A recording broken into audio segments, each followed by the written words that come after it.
Hello friends, இன்றைக்கி நம்ம சேனலில் பார்க்க இருப்பது சுவையான அவல் பாயாசம் செய்கிறது எப்படின்னு பார்ப்போமா. அதுக்கு நம்ம ஸ்டவ்வை ஆன் பண்ணி ஒரு பாத்திரம் வச்சுக்கலாம். 2 ஸ்பூன் நெய் விட்டுக்கலாம். நெய் நல்லா சூடானதும் நம்ம சுத்தம் செஞ்சு வச்சுருக்க ஒரு கப் அவல் எடுத்து அதை நல்லா பொன்னிறமாக நல்லா வறுத்துக்கலாம். இந்த பக்கம் வந்ததுக்கப்புறம் நம்ம அதை தனியாக ஒரு பாத்திரத்தில் எடுத்து தனியாக வச்சுக்கலாம். இப்போ அதே பாத்திரத்தில் 2 ஸ்பூன் நெய் விட்டு 1/4 கப் தேங்காய் துருவல் போட்டுக்கலாம். தேங்காய் துருவல் இல்லைன்னா தேங்காய் சில்லு கூட போட்டுக்கலாம்.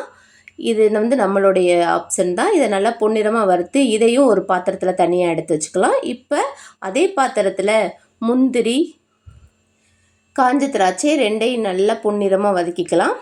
அதையும் ஒரு பாத்திரத்தில் மாற்றிக்கலாம். இப்போ நம்ம 1/2 லிட்டர் பால் எடுத்து அதில் போட்டு நல்லா கொதிக்க வச்சு நல்லா கொதி வந்ததுக்கப்புறம் நம்ம ஏற்கனவே வறுத்து வச்சுருந்த அவளையும் போட்டு அதை நல்லா ஒரு 10 நிமிஷம் வேக வைக்கலாம். அது தனியாக வேகட்டும். இப்போ 1/2 கப் வெல்லம் எடுத்து கொஞ்சமாக தண்ணி ஊற்றி அது நல்லா மெல்ட் ஆகிற வரைக்கும் நம்ம கொதிக்க வச்சுக்கலாம்.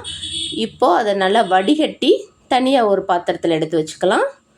இப்போ ஏற்கனவே நம்ம வேக வச்சுருந்த அவளோட ஸ்டவ்வை ஆஃப் பண்ணிவிட்டு நம்ம வறுத்து வச்சுருந்த காஞ்ச திராட்சை, முந்திரியை போட்டுக்கலாம். இப்போ நம்ம தேங்காய் துருவலையும் போட்டுக்கலாம். நம்ம வடிகட்டி எடுத்து வச்சுருக்க வெல்லத்தையும் அதில் சேர்த்துக்கலாம்.